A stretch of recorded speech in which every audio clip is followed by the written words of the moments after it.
Colonel Rob Maness has a lifelong record of providing dedicated service to this nation. Having worked his way up from the enlisted ranks to full colonel, he served our country for more than 32 years. He has served as a bomber squadron commander, bomb disposal technician, Joint Chiefs of Staff Operations Officer, assisted the National Security Team with the campaign plan for the global war on terrorism. He authored the first theater nuclear war plan and served as the Vice Commander of America's largest airborne intelligence wing. Colonel Rob Maness is a true American hero.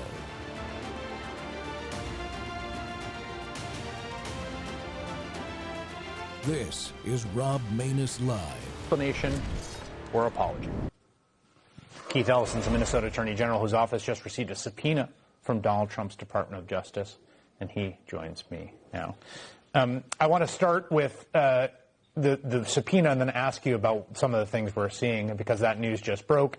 Sure. It was reported on Friday night that they would be sending subpoenas out, I think, to Governor Walz, Mayor Fry, and yourself. I believe you have received the subpoena. What can you tell us, and what's your response? We're going to look it over, and we'll respond according to law. I can tell you, though, they're announcing investigations from all of us, and you mentioned three of us here in Minnesota. Actually, they're actually messing with the brand new mayor of St. Paul and the Canopy County attorney. But they're not investigating the person who ended the life of Renee Good. There's no investigation on that at all. And so it's a little bit ironic, as we're doing the work that we're elected to do by our constituents, standing up for our states, insisting upon the dignity and the rights of the members of Minnesota. They have not done anything close to what they should do when it comes to investigating a homicide. And again, I make no conclusion as to how the case should end up, but they have overtly and very deliberately stated we're not investigating anything. No one in the federal side is investigating the death of Renee Good. Now, explain that. In fact, we should say there's reporting that indicates that the FBI, at least an FBI agent, Back to Truth Thursday and No Tie Thursday, too. The Rob Maness Show is live on Worldview Tube and our X Spaces simulcast. Well, America is challenging tyranny inside and out, and it's an imperative to the survival of freedom, literally. America's Marxist Islamist-led insurgency, that's what I call it, is heating up in the frozen city of Minneapolis as Governor Walz, Attorney General Ellison, I call him Antifa General Ellison, for his support of that terrorist group, and Mayor Fry got DOJ subpoenas in the last few days. And we're seeing mobs of Somali immigrants stalking ICE operations and agents and accosting innocent citizens on the street, asking for their papers to make sure they're not ICE. Not to mention independent reporters like Nick Sorter being assaulted, really being assaulted by them and robbed of thousands of dollars worth of camera equipment. The entire left-wing finance network of Antifa-based terrorists is activated in Minneapolis, as indicated by the Black Lives Matter-led incursion into a Southern Baptist church service that none other than former CNN employee Don Lemon participated in as an active member of the group. There, I said it. I saw the video, Don. You're a liar, saying that you were just there to do journalism. There are indications that other large and small cities' cells are taking direct action in support of the Minnesota cells. And that should be of heightened concern to all of us. Not more than a mile and a half from my house, the next major intersection down from my home was an anti-ICE demonstration just yesterday in little old Gulfport, Mississippi. So pay attention, folks. Pay attention. Layered all over this domestic activity, the Trump administration is aggressively implementing its national security strategy through high-impact short military action like the little operation 2 weeks ago in Venezuela, revealing new types of weaponry, as the president said in Davos yesterday, while it is seeking peace in places like Gaza with its Board of Peace concept and reaching an agreement with NATO over Greenland. No surprise to me, but a surprise to many of the old, failed globalist cabal. Well, my guest today is independent journalist Matt Tardio. As a Green Beret, Matt, led several operations in Afghanistan that decimated ISIS-K, didn't lose a single Green Beret casualty. That's amazing. In addition to his time in the military fighting against terrorists around the world, Matt's gained knowledge and experience as a police officer. He trained numerous SWAT teams and officers to respond to active shooter situations, and he's also the host of Speak the Truth, which you can find on YouTube at Speak the Truth Actual, at symbol Speak the Truth Actual. Matt, welcome back to the Rob Maness Show. I mean, it's good to finally be able to sit down and talk to you one-on-one. Yeah, I appreciate you coming back on, man. It's been a while, over a year, since the first time you came on. Look, the subpoenas is what I was going to lead with, but now we've got arrests being made by the DOJ, and the latest I heard was at least the black woman who I'm pretty sure is a BLM activist and NAACP attorney, and then Crazy Willie, the piece of crap stolen valor veteran, the guy that was doing all the yelling and screaming inside the church, have both been arrested. One on the KKK charges and one on the FACE Act. Your thoughts on that? Yeah, I mean, that's a mouthful to respond to. Where would you want me to begin here on this one? Yeah, so the lady that organized it, she's a civil rights attorney, both of them, right? The co-conspirators there in that one, they're both civil rights attorneys. So I don't think they're going to get off at all. If anything, judges look at that, extremely more harsh than they would anybody else. It's like when a cop gets arrested for breaking the law. And here you have a civil rights attorney that's violating the civil rights of parishioners inside of a church. Nothing could be more offensive. And then she goes on TV the next day trying to defend herself, saying that she did the right thing, and goes so far as to blame. What was her excuse for it, Rob? Do you remember? It was, I think it had to do with kids. No. It was because they're pulling kids out of the schools. Because they're pulling kids out of the schools, therefore, we're allowed to do this. And then she also cited another reason about ICE being in the town, which was, throwing flashbangs and CS gas at some kid in the car last week. And so it's all getting out of control. And it turns out that the parents of that child left 45 minutes before that incident while people are busting into vehicles, ripping weapons out, everything else. The parents are on the street partying it up with their kid in the car. And then they go online and they raise $170,000 for themselves or whatever it was, just shy of $200K. And then we find that out yesterday. And she claims that on the news as well. When we start talking about the stolen valor guy, I don't know if he is or is not stolen valor. I've seen people claiming it. I was on to him when he was back over in Washington, D.C. And he was walking around, and it was after the National Guard soldiers had been shot by that terrorist. And he was going up and just the same stuff he was doing in the church, but he would do it to National Guard soldiers. And part of me wonders if he's not stolen valor, because there, in the Army, there is, the way the uniform is worn on your left shoulder, you have whatever unit you're in. You have the unit patch for the unit you're in. On your right shoulder, you have a combat patch. And he was yelling at these soldiers, and one of them was most certainly wearing a combat patch. And I'm pretty sure he was talking directly to him when he says, "Y'all ain't done nothing for your country. I'm a combat infantryman."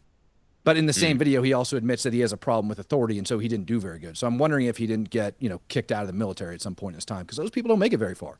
And if he did go to Afghanistan, I got a feeling that he was guarding water bottles and nothing more, because you don't even trust somebody like that to be on the radio. I wouldn't want somebody like that on the other end of the radio when I need help.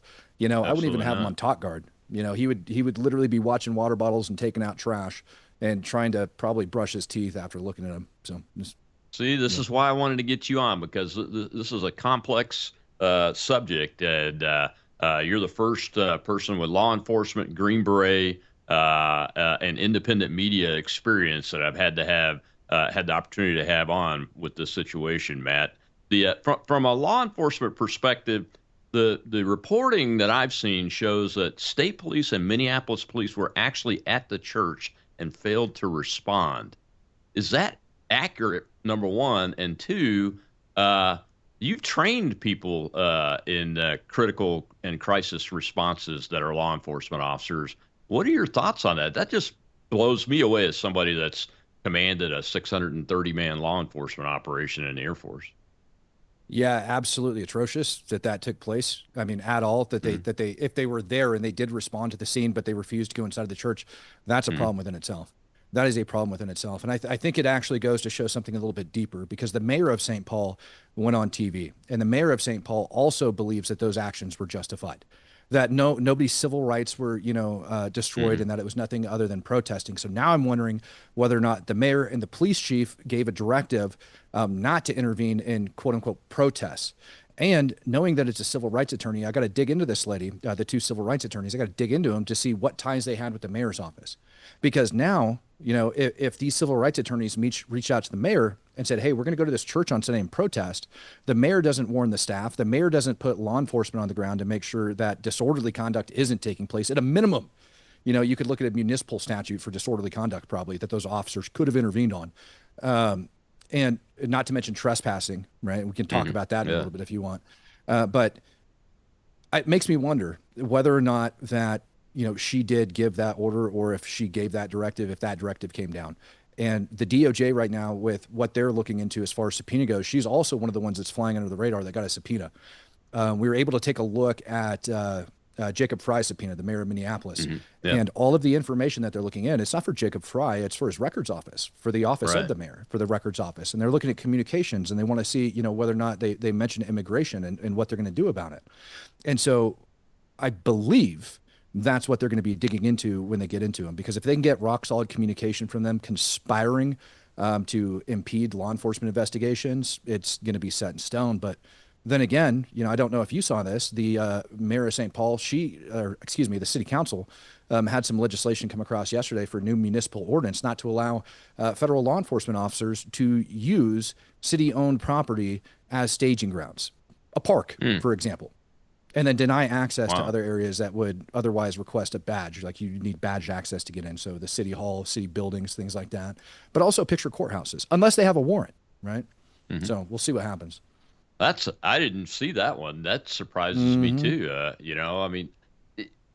What is it, your opinion? Here's my opinion. I'll just throw it out there. I'm not bashful about saying it. I think that the state of Minnesota, the city of Minneapolis, and now St. Paul, they're in a condition of insurrection at this point against federal law.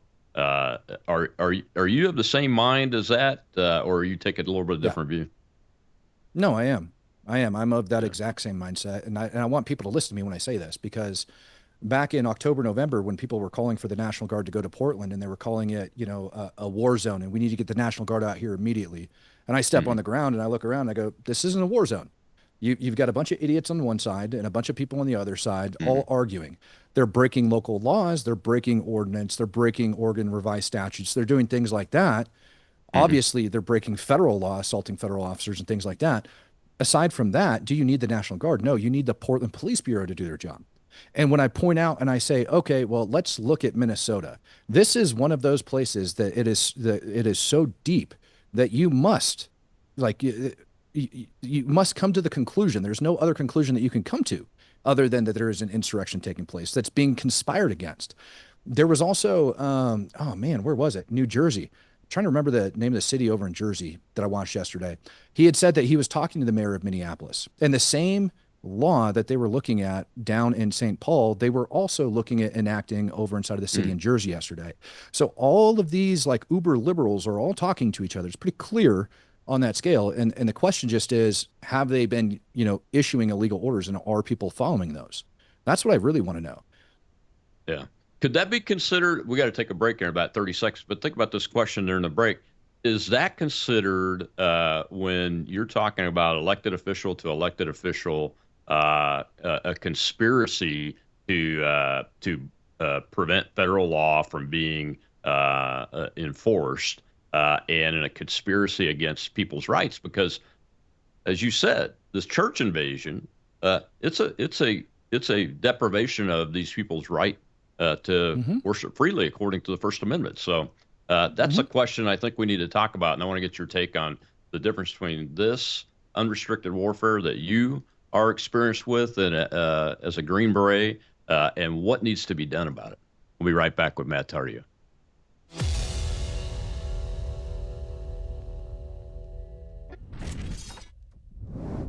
Hello, I'm Brandon House. Would you like to gain access to over 20 years of my radio shows, TV shows, my books? I've written 15 books, and most of those books are ebooks now, And we have conference DVDs, conferences where we filmed our conferences at the Ozarks, literally starting 20 years ago. It's all available in our archived vault. All you have to do is go to worldviewtube.com/vault, worldviewtube.com/vault, and for a reasonable monthly fee, you gain access to over 20 years of Christian worldview programming, news, information, books, documentaries, and a powerful search engine. And folks, it's a great way not only to educate yourself, equip yourself, but it's a big way that you can help fund our continuation as a broadcast network. Please check it out. worldviewtube.com/vault, worldviewtube.com/vault, and help us continue pushing out a Christian worldview.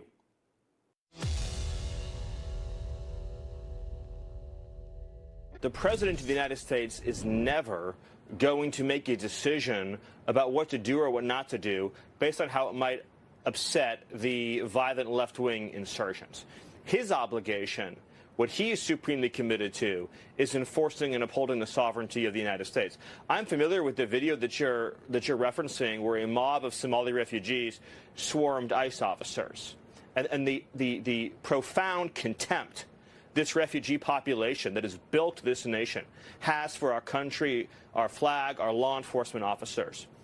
And what I would just say to reassure your audience, to reassure you, is that under the new federal surge that has taken place and the additional assets that have been put in place under President Trump's direction, under Secretary Noem's leadership, we now have the resources we need not only to protect the safety and security of our ICE officers and our border agents and their operations, but to begin the work of identifying, disrupting, and dismantling these insurgent networks. As you mentioned, they're very coordinated.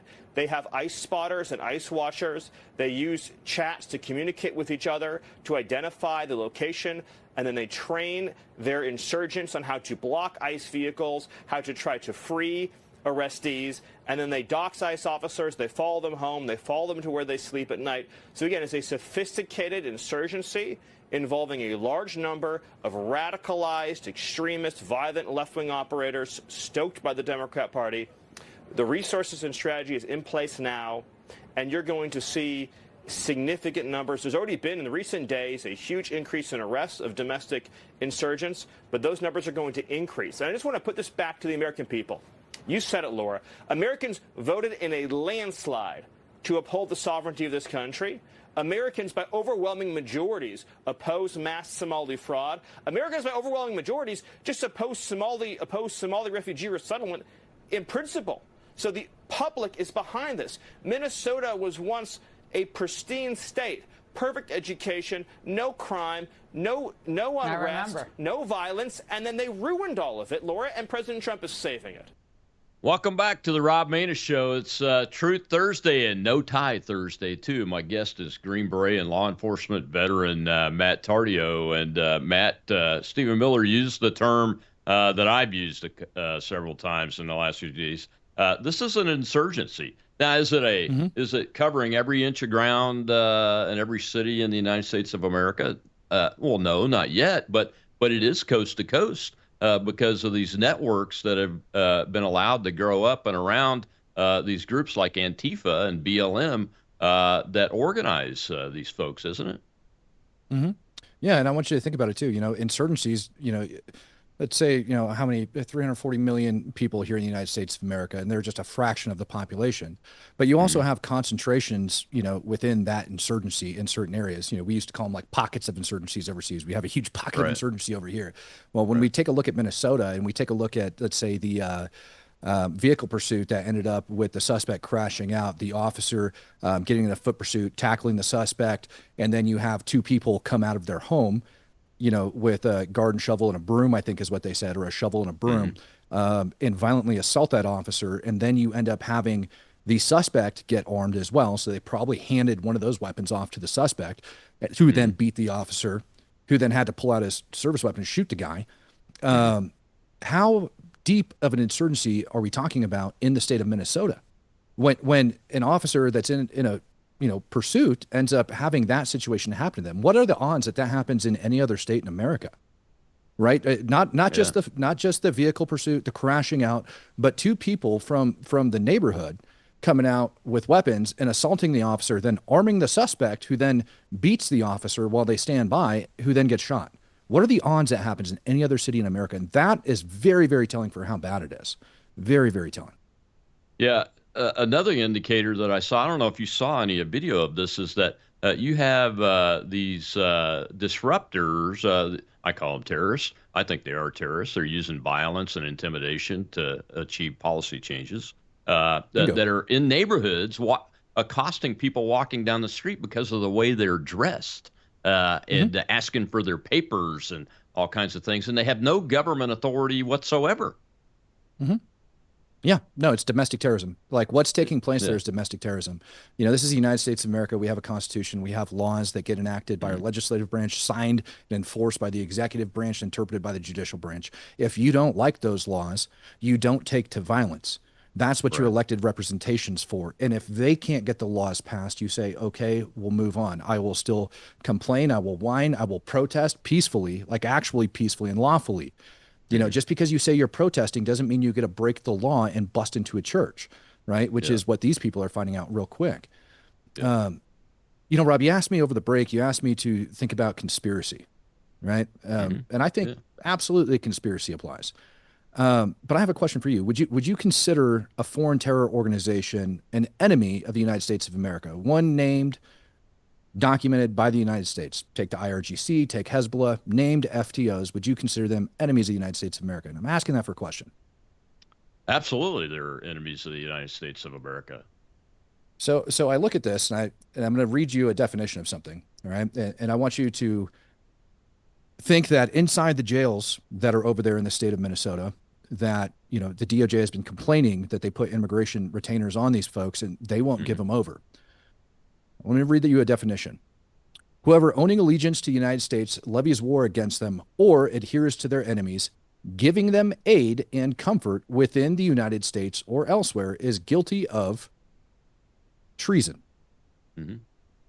So do we have them giving aid and comfort by holding them in the jails? And that's my question that I have. You know, conspiracy is one of those things. But the other thing that I'm looking at is they are labeled FTOs for a reason. And those are members of foreign terror organizations that are likely sitting in their jail cells. And I don't have the resources and access that the DOJ does to look into that.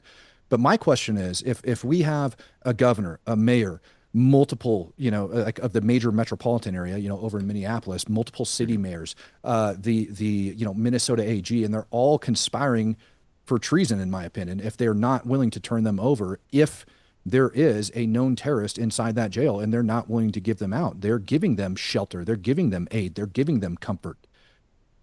I mean, would you agree with that? Oh, yeah. Oh, you're absolutely right. That's why I've called for the president to go ahead and declare the Insurrection Act. I think he's being more than patient with this situation.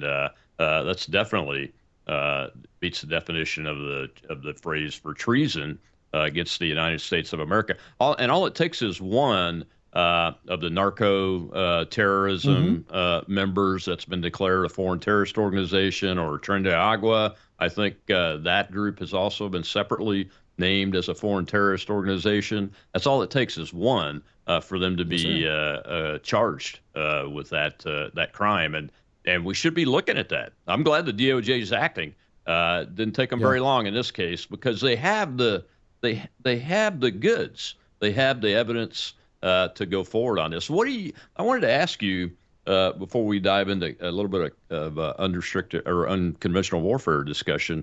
I wanted to ask you about the potential arrest of Don Lemon. I guess some judge has stopped it. Do you see a First Amendment issue there from a freedom of the press perspective? That on the face of it, I mean, I've watched two videos of him. One where he tried to claim that, and the other where he's like being buddies with the people that invaded the church and everything. What's your take on all that? Yeah, so he's trying to hide behind the First Amendment, in my opinion. Right. And so I'm just going to go ahead and cover my tracks and state all of this is my opinion, what I'm about to state on Don Lemon. He's trying to cover his tracks. And one of the hardest things to prove under the law is intent. And so in order to prove intent, we have to look at somebody's actions beforehand. And that includes his travel to and from the state. And I know from a video that he posted, it certainly appeared as if he was in the airport flying out that evening when he was, complaining that everybody was ticked off at him.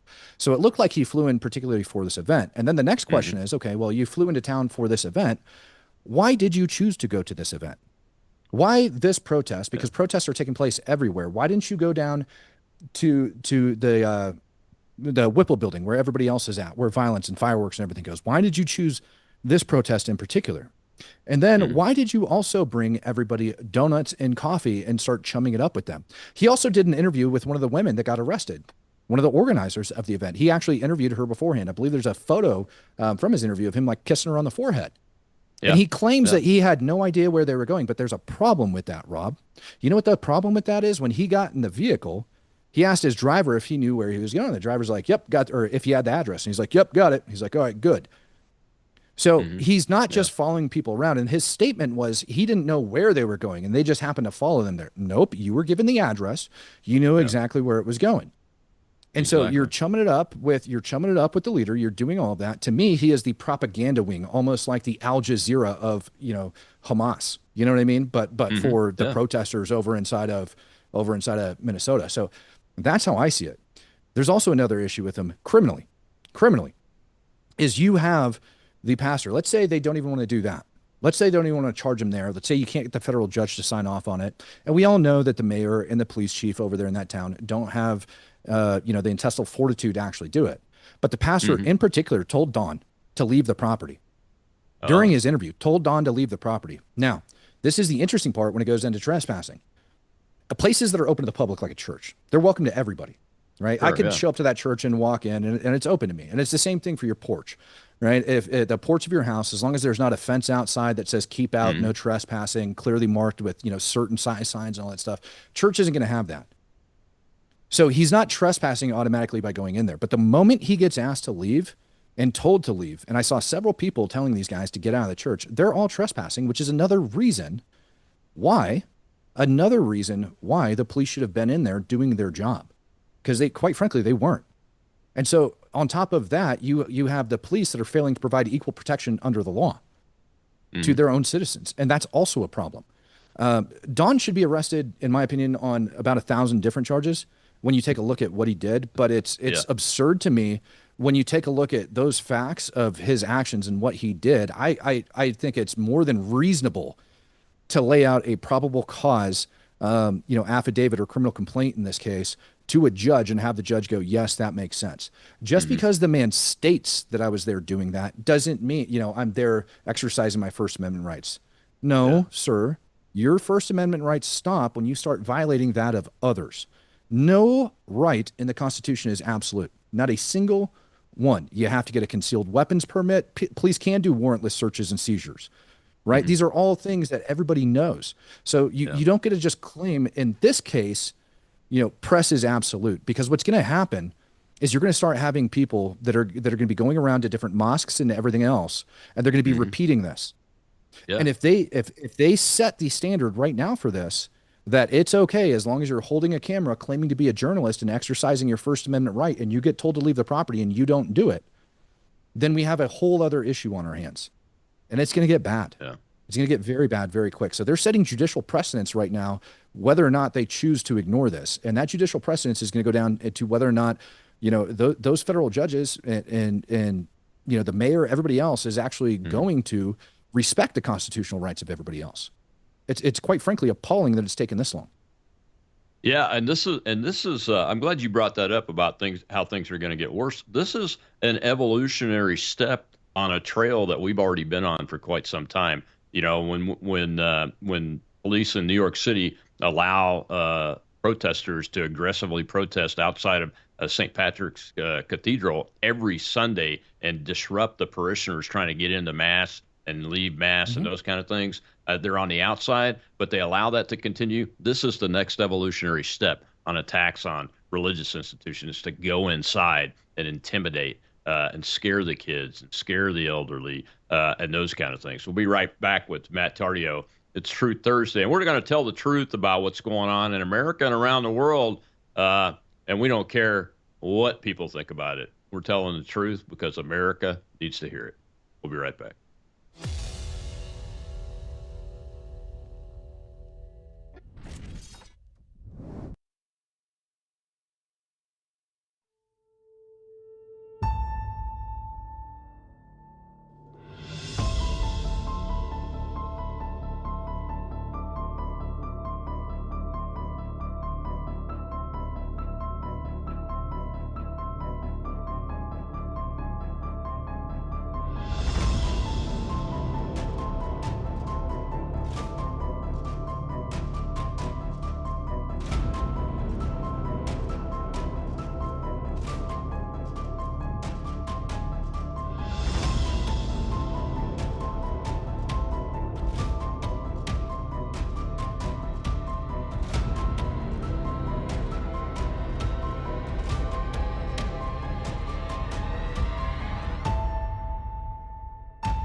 So now our country and the world face much greater risks than it did ever before because of missiles, because of nuclear, because of weapons of warfare that I can't even talk about. 2 weeks ago, they saw weapons that nobody ever heard of. They weren't able to fire one shot at us. They said, what happened? Everything was discombobulated. They said, we've got them in our sights. Press the trigger, and nothing happened. No anti-aircraft missiles went up. There was one that went up about 30 feet and crashed down right next to the people that sent it. They said, what the hell is going on? Those defensive systems were made by Russia and by China. So they're going to go back to the drawing boards, I guess. Welcome back to the Rob Maness Show. It's Truth Thursday, and my guest is Green Beret and law enforcement veteran Matt Tardio, and I call him an independent media journalist too, because I see him out there doing independent media work all the time and risking his life doing a service for all of us, like a lot of our friends are doing every day. And Matt, I wanted to ask you, the Green Beret detachment teams, their primary function, I don't think most people understand it, is to go into countries that have an indigenous population that are, and you guys train them to resist, to basically be insurgents against the tyrannical government and those kind of things, right? Yeah, unconventional warfare is what it's called. Correct. Yeah. Do you feel like when you see these terrorist acts on U.S. soil, like what's happening with these activist groups and protesters, demonstrators, whatever you want to call them, the insurgents, do you feel like you're looking in a mirror at what you have trained other folks to do around the world? You see any similarities? Yeah, a little bit, minus, okay, so there is, but in my opinion, there's foreign influence and foreign help that goes into it, that I've noticed over the last year, since I've been looking into a lot of this stuff. And I say that because, let's say, some of these radical sites, some of these radical leftist sites and stuff that I've came across, and we're not even talking about on the Tor browser or the dark web. We're talking about on the World Wide Web, like regular internet. If you've got the address, you can make it in there and you can take a look. Homemade explosive books and things like that have been posted online. And I noticed that some of the recipes for some of those explosives are coming from what I would call some, I don't know, things that I'm familiar with from overseas, right?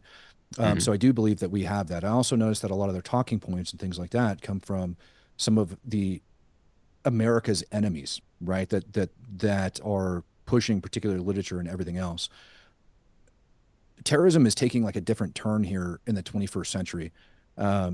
Before, when we looked at terrorism, we would look and we would say, we would think 9/11, obviously mass shootings, things of that nature, car bombs, suicide vests, all of that. But it's taken another turn now here in like 2025, 2026. So much, in fact, that, our government stood up the Malign Influence Center. And they are looking into these things, and they're naming countries such as Iran, Russia, China, that are going online. We had a guy get convicted of it just a couple weeks ago, known as the Butcher, that organized, I want to say it was the Annunciation Church shooting, if I remember correct, or I could be wrong on that particular shooting, but he organized and, pushed somebody online. You look at the January 6th pipe bomber, for example. He fits the bill of somebody that's going to be easily recruited and easily manipulated. His grandmother says that he's autistic, that he's got the brain capacity of like a 16 or 17-year-old. He was online going through different chat groups, trying to find pen pals and online chat groups. It certainly appears as if he was a homosexual male by his adult friend finder account that ended up getting posted online. And all of those things, and in the African-American community, being a homosexual isn't exactly, smiled upon, we'll say. So he's kind of like this outcast, like thrown off to the side. And if you take a look at some of these people that are on the ground at these different protests, you start to notice a pattern that goes in there, right? People are picking up on the transgender community. Look at Charlie Kirk's killer. People are picking up on the transgender community as being a major part in this. But what they are failing to realize is that that's also a very vulnerable population that can get pushed and influenced very, very well. And so, I do see evidence of it. In my opinion, I do see evidence of it. We could look at the second Trump assassination attempt down at the golf course in Florida. Yeah. That guy spent a lot of time over inside of Ukraine. And I know for a fact he wasn't recruiting for the Ukrainian military, but on his Facebook page, he thought he was. Right. Yeah. They refused to let him join the military because he's kind of weird. Refused to let him join the military. And he's posting people's pictures and names. They're traveling from foreign countries that intend to go into Ukraine in order to fight. Well, what does that do? That allows Russia to get it. So he thinks he's recruiting for Ukraine. Who do you think's handling that guy? He infilled into the bushes, if I remember right, to that golf course between like midnight and 2 a.m. or something. And what I heard was that they did not intend on going golfing until they were out at dinner that evening. So it wasn't like it was on their long-term plan of places to go and things to do, if that information is correct. So who gave him the intel to go hide his butt in those bushes at that hour of the morning? Because they hadn't decided on going golfing until that night at supper. So that means somebody's monitoring the golf course, letting them know, picking up on these things of where he's going to be going. The guy manages to infill and pick out a good spot on the straightaway. To me, what we're looking at is a lot of signs of foreign intelligence operating here on U.S. soil. Sometimes it's being done virtually. Sometimes it's being done physically. Sometimes, in my opinion, they're handling people that don't even know they're being handled by foreign intelligence. That's my take on it. And I think Antifa is just a tiny portion of it. Yeah. Antifa is just easy to talk about because it's a group that people know the name of it now. But I've long believed that it's a foreign intelligence operation. The assassins on Trump, it's typical, and Charlie Kirk too. Outcast, usually pretty bright. Have exhibited a level of intelligence, and they show some signs of some training, but not enough to look too professional. And they're getting resourced with information that an ordinary person would not have. I mean, I'm glad you pointed that out about the golf course hit, because that's exactly right. I mean, where'd that information come from? Who gave it to him? Why was he prepared to act? Where did he get the resources? How did he know to set up that hide site that was as a shooter site the way he did? I mean, all of those things are big indicators to me. And that gets to what I wanted to ask you. As somebody who's trained other populations in unconventional warfare, I think you're seeing a reflection in a mirror back at you as to what you've trained other people to do. Shouldn't we be conducting a counterinsurgency strategy at this point, now that we've seen this vast network of organized groups that have great resources that are communicating together and more than likely with foreign influence forces that's stretching all across the country? And what should that look like inside the United States? Yeah, so definitely taking care of the problem up top and making statements like your Don Lemons, your protest organizers, all of those people. Yeah, they need to have charges pressed against them. But the other portion of unconventional warfare that I think people miss a lot is information operations, and misinformation and disinformation in particular. Right now, there's a story floating around online about ICE arresting like a 5-year-old kid in an elementary school or something. And reality is they were after the kid's father, and he ran off and left the kid. And this is an example of disinformation. When Elon Musk came out and he made the countries of origin known for all of the different X accounts, there were some very big, pro-Trump, MAGA, accounts and everything else that are pumping out disinformation and misinformation online. And they're based over in Turkey, Syria, Iran.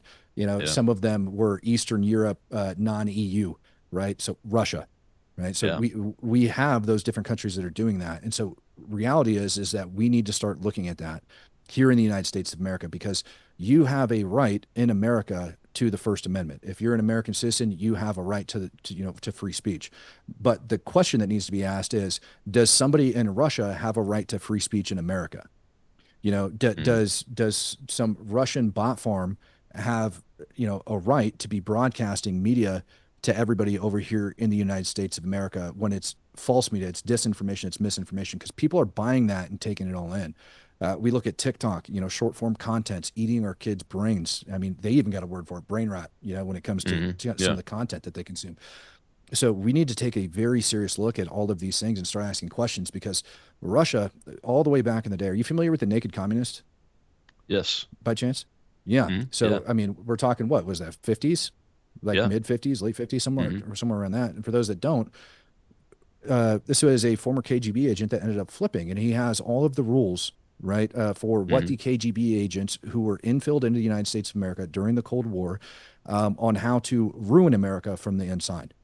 And if people watching the show were to go over and read over those rules, pretty much every single one that's applicable to this day that hasn't already passed in time is in play, right? And there's a reason for that. We're talking about one of the big ones that ought to stick out for a lot of the viewers here is taking God out of school in prayer on the basis that separation of church and state, right?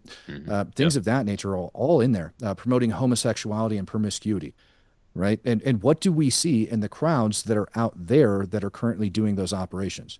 Don Lemon, for example, man states he's a Christian. Well, sorry to tell you, Don, but you can't be a homosexual and a Christian. It doesn't work that way. Exactly. Right? And you definitely can't be married to another man living in sin, not fling from it and be a Christian. But they believe that, but it doesn't matter, right? Because in their mind, they think they're okay because they've been brainwashed. So to me, a lot of it goes down to the information that people are consuming, and a lot of it is coming from overseas. And a lot of accounts, have been getting caught taking money from Russia and other foreign accounts that are coming to America, right? And doing that. And that's an issue within itself.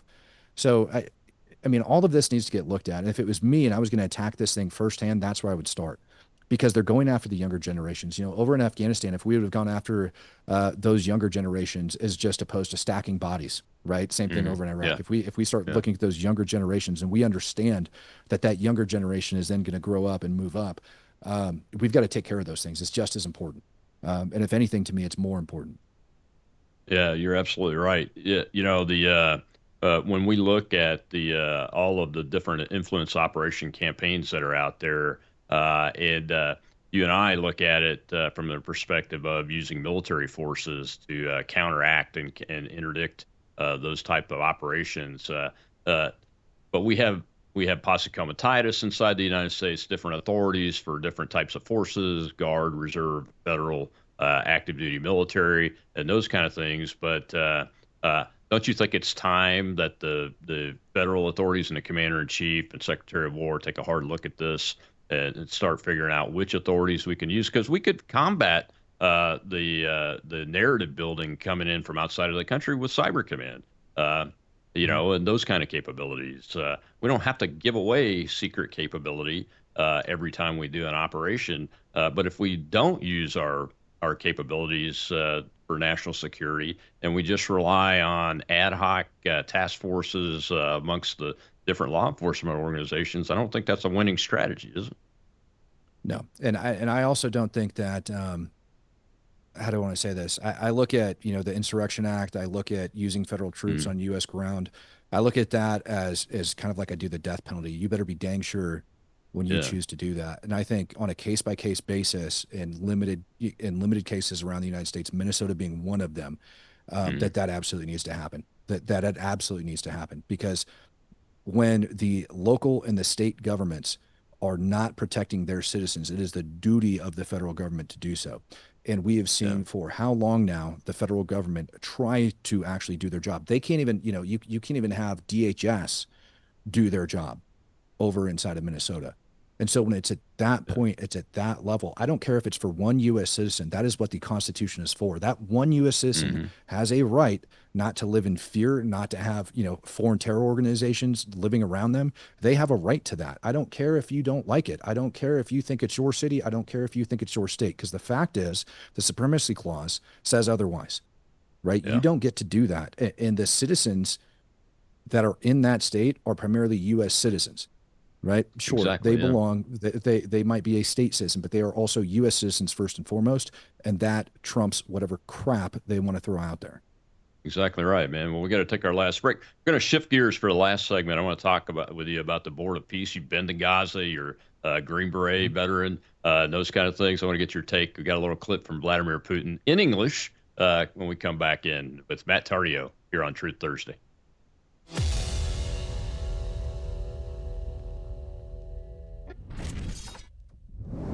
News is moving faster than ever, and so are we.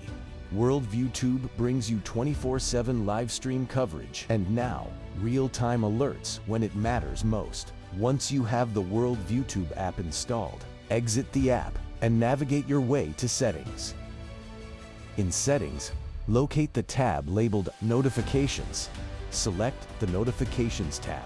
Scroll down until you locate the Worldview Tube app icon. Select the tab And here, you can turn on and customize your notification experience for the Worldview Tube app. News doesn't wait, and neither should you. Turn on push notifications to stay informed. Every headline as it happens.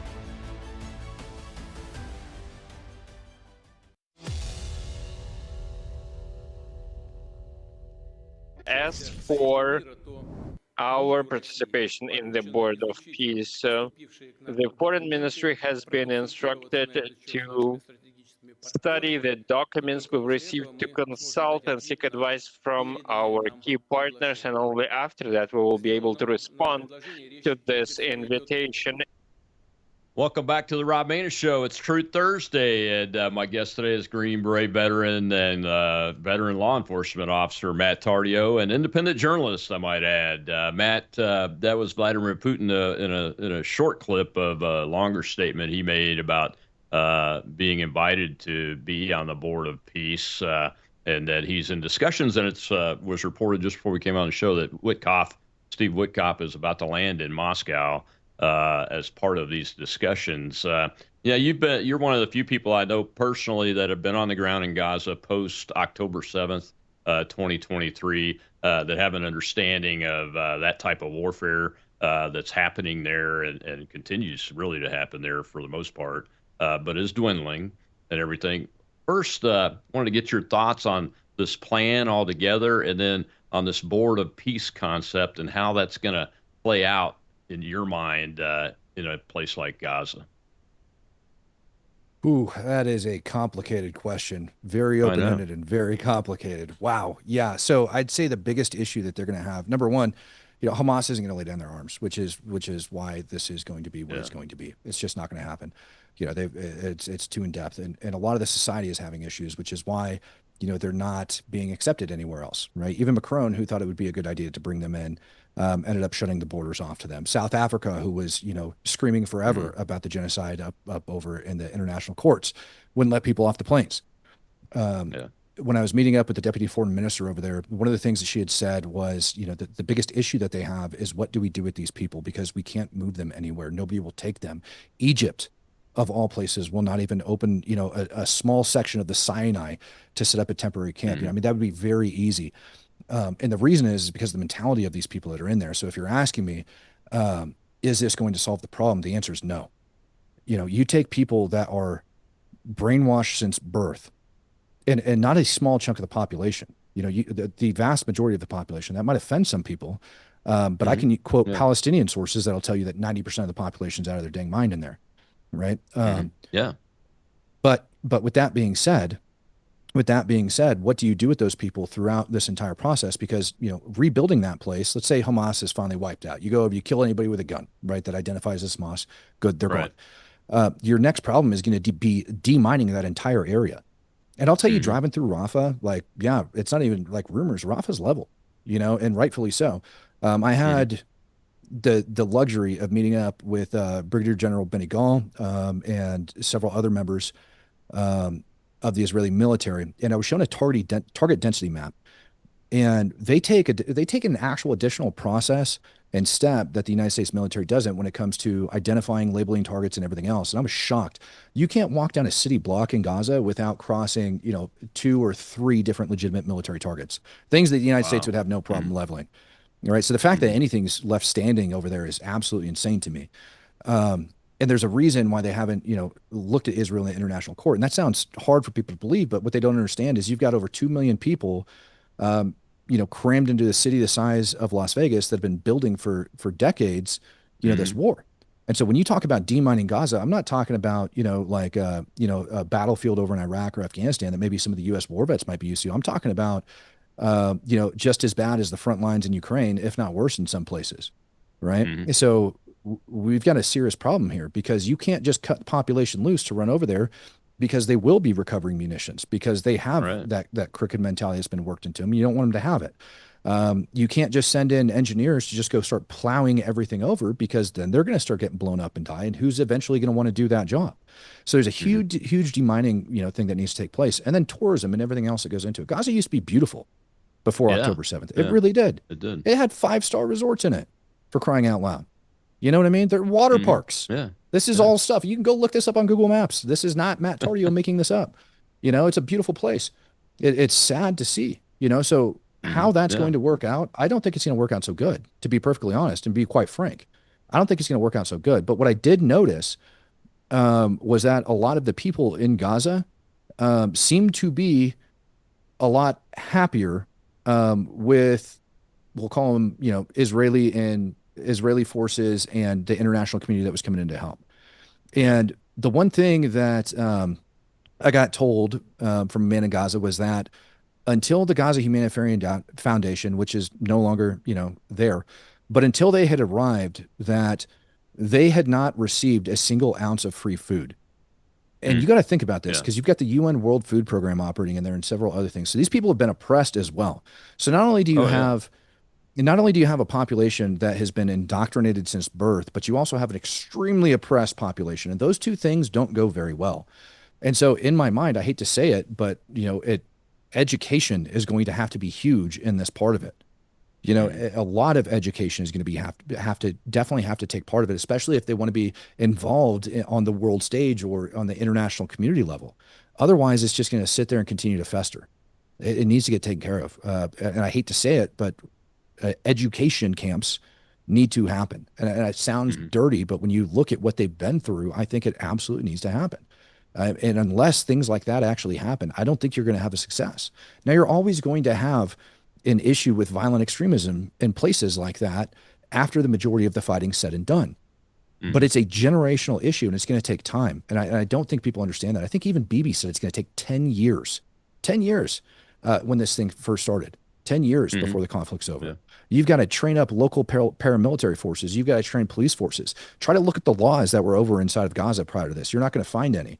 You're going to find one loose document with a bunch of squiggly marks on it, but basically it was Sharia law. You had an issue, you take it to the mosque, and let them figure it out, and that's a problem. So we're talking about retraining an entire population, an entire society. That's hard. 2.3 million people now, I think, is the actual number. I think I said 2.2 earlier. I think it's now estimated at 2.3. It was 2.1 when it started, but that's a lot of people to re-educate. And then to build homes for 25 miles long by 7 miles wide on average, something. It's nothing. Like I said, I think it's like 25,000 square kilometers or something like that. It's nothing. Yeah, it's nothing. Yeah.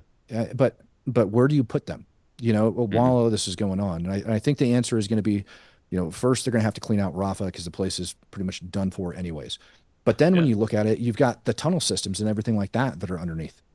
Yeah, I was going to ask you what is the damage level in a realistic terms of the tunnel systems? Those are hardened underground infrastructure all over the place.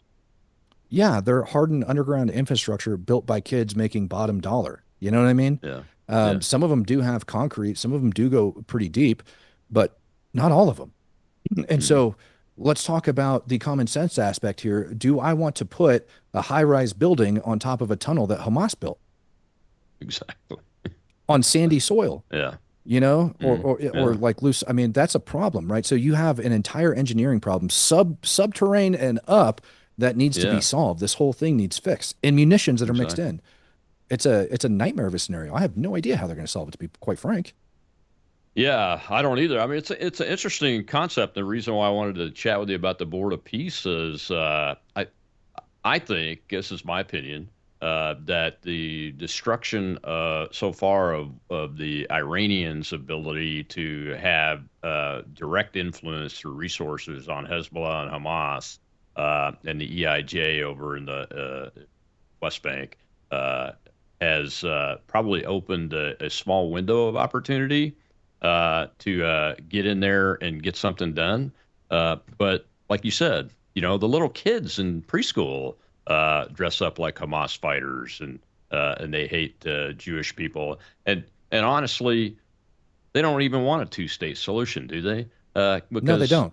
They don't want to be neighbors with the Jewish state of Israel. It's not that they don't want to be neighbors. It's not that they don't want to be neighbors. They think it's their divine right to the land of Israel.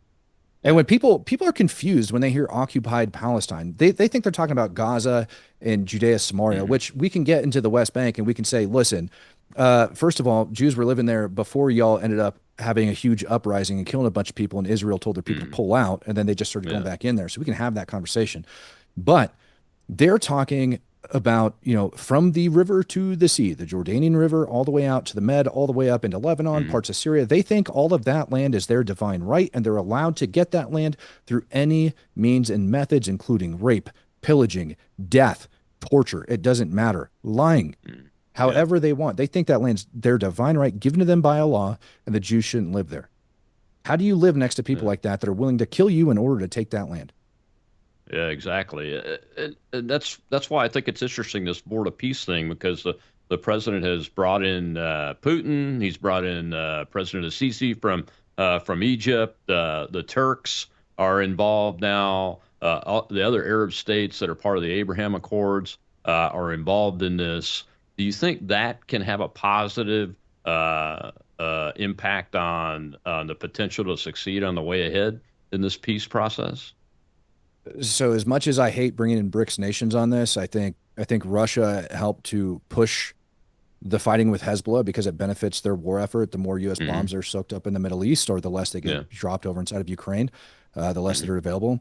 But at the same time, and again, Egypt, BRICS nation, we need Sisi because we got to, the most common sense thing to do is to take the people inside Gaza and move them out for the reconstruction process and then move them back in afterwards. They can keep their land. But aside from that, the U.S. does have good leverage over Egypt. Everybody looked at Greenland and was like, there's no way this is going to happen. And Trump walks out and has a Greenland deal. And I think the same thing could be said for Egypt in order to make that happen. And I think, honestly, the people would be happy to do that as long as they knew that they were going to be allowed to return. But again, you have an education issue. You have people that have been madly indoctrinated. And I also think that, you're not going to have the Jews do it and you're not going to have America do it. You're going to need to have some Muslim nations that are able to go in there and actually help out with this, because they're not going to trust, Israel from doing that. So it's complicated. It is beyond complicated. Yeah, and I think we're giving up we're giving up a little bit of regional power by having the Turks come in and be the ground force on the ground initially to try to secure the place, because it's widely known that Erdogan has a strategic perspective of a greater new Ottoman Empire. So it's a complicated situation, as usual, in that part of the world, Matt. Well, we appreciate you coming on. Tell folks where to find you, what you're up to here. I've got about a minute left. I want to give you the floor to pitch your stuff. I appreciate you. Yeah. So you guys can find me over on X at Angertab, ANGERTAB, like Ranger with the R cut off, or just by searching Matt Tardio. You can find me on pretty much all your social media platforms just by typing that in. There are some fakes out there. You guys can watch me on InfoWars Monday morning. I'm going to take over for Brianna Morell, hosting her show on Monday morning. Other than that, Speak the Truth podcast on YouTube. I'm live at 10 a.m. Central Standard Time in the morning, and then again at 8 p.m. Central Standard Time. All right, man. We appreciate you coming on. I'll get you back as things develop for sure. All right. Thank you, sir. Appreciate you having me. You bet. Well, Monday, more War Monday. I'll see you then on the Rob Maness Show.